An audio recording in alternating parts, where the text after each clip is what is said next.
Ассаламу алейкум, урматтуу көрөрман. Ушу мен артымда турган навес жакынкы күндө бүттү. Бул Кызылкая шаарындагы Омар ибн Хаттаб мечитинин алдында мечитинде салынды. Бул шыйпанга жалпысынан 4 миллион сомго жакын акча каражаты сарпталган.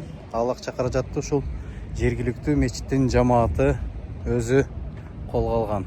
Демилгени көтөргөн ушул мечиттин имамы Нурсултан Ажы Назарбаев өзү демилге кылган. Андан сырткары бул мечиттин имамынын демилгеси менен ушул мечитке көрүк берүү максатында, мечитти жашылдандыруу максатында дагы бир топ иштерди аткарышыптыр. Анын натыйжасында азыр ушул мечиттин айланасында көрүп турган ушул гүлдөр коюлуп, андан сырткары мынау четтерине жашылдандыруу үчүн атайын чөп газондор себилип тазаланып турат экен. Ушул эле Омар ибн Хаттаб мечитинин ылдыйкы кабатында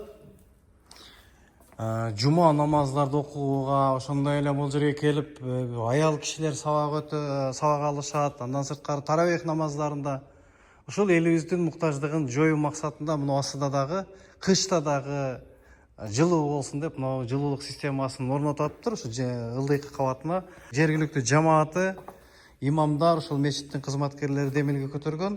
Кудайым насип кылып, азыр иштин где-то 30%дан өйдөсү бүтүптүр.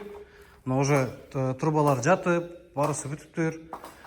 Эми мындан аркы иштерине дагы Кудай таалам өзү күч кубат берсин. Жамаатына кылган жакшылык ихсандарын Кудай таалам экеселеп кабыл кылып, бул дүйнө акыретине өздөрүнүн пайдасын берген болсун деп ниет кылабыз. Анан мен башка дагы ушу жамааттарга чакырат элем. Жайдын күнүндө Алланын ыраазычылыгы үчүн өзүңүз барып жүргөн мечитке жок дегенде жогоруда гүлдү көрсөттүм. Ошо 1 төөк, 5 төөк гүл апарып коюп коюңуз. Бул дагы бир жакшы бир Кудай тааланын үйүндө турса, соогун сөзсүз түрдө Кудай таалам өзү эселеп берет деген ойдомун. Алла таалам ыраазы болсун ушу берген, ушу демилгелеген ушул жамаатка жардам колун сунган жалпы ушул Кызылкая шаарынын Омар ибн Хаттаб мечитиндеги жамаатка чоң ыраазычылык билдиребиз. Кудайым сиздердин кылган жакшылыгыңыздарды өзү кабыл кылып, бул дүйнөдө жана акыретке пайдалуу кылсын. Ассаламу алейкум, рахматуллахи ва баракатух.